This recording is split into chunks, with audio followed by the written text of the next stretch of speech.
question here is, why is immigration an LGBT issue?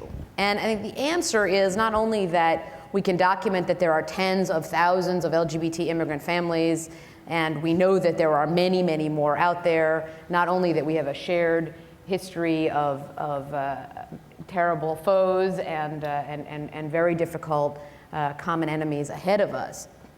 I think that to really answer the question, we have to start much further back. Until 1990, any immigrant was asked, "Are you a homosexual?"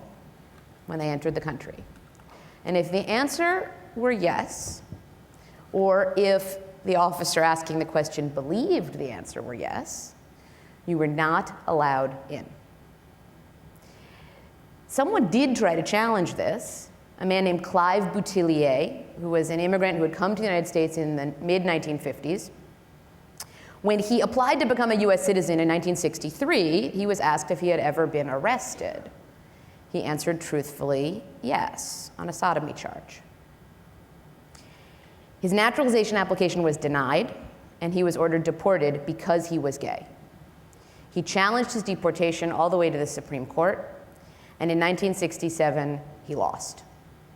The Supreme Court held that Congress, in barring psychopathic personalities from entering the country, absolutely and clearly intended to include, quote, all homosexuals and other sex perverts.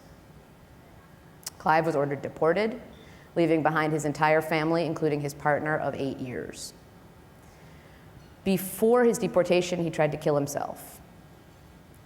He survived, but he was brain damaged and lived the rest of his life as completely dependent on his family. He died in 2003 in a group home in Canada.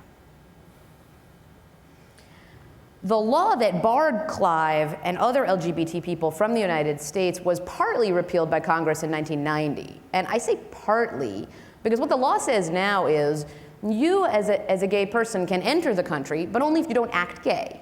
You can't bring anyone you love with you. You can't fall in love with anyone while you're here.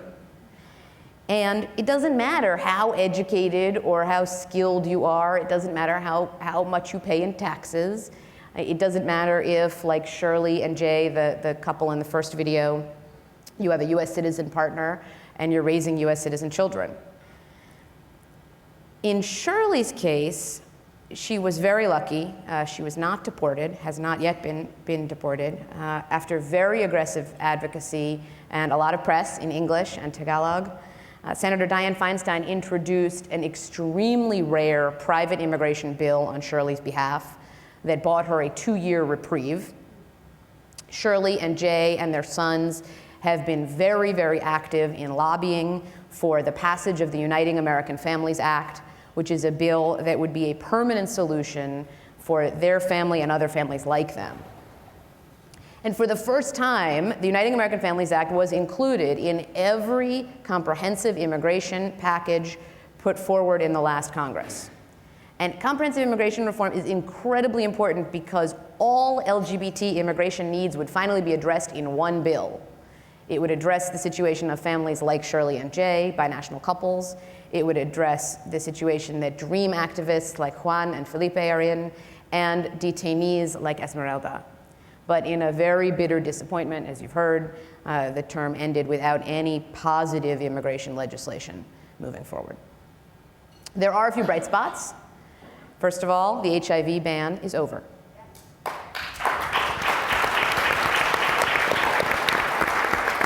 After 22 years, the ban that prevented people living with HIV or AIDS from immigrating to the United States or even visiting for 1 day is over. The repeal, which went into effect just over a year ago, is proof that we can change immigration law, even for doubly stigmatized populations. Another bright spot is that asylum, based on sexual orientation and gender identity, is increasingly available. Esmeralda, the woman in the video, won asylum after a long odyssey.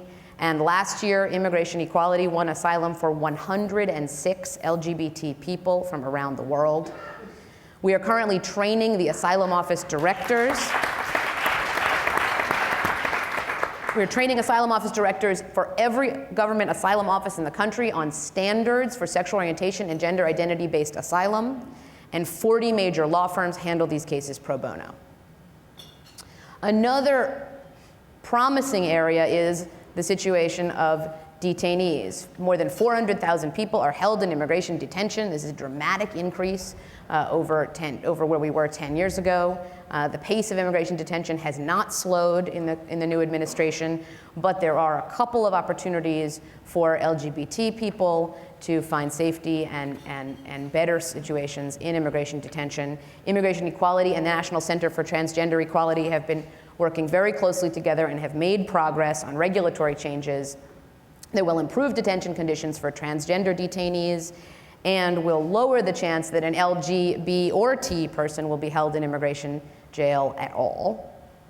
So there are some advances. But fundamentally, the question of why immigration is an LGBT issue is really inseparable from our own history of exclusion, not just metaphorically, but literally at the border.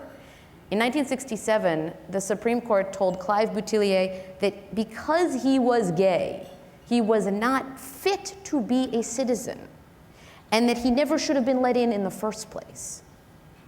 As lesbian, gay, bisexual, and transgender people, we should be deeply suspicious of the idea that some people are not good enough to be part of this great country. Thank you.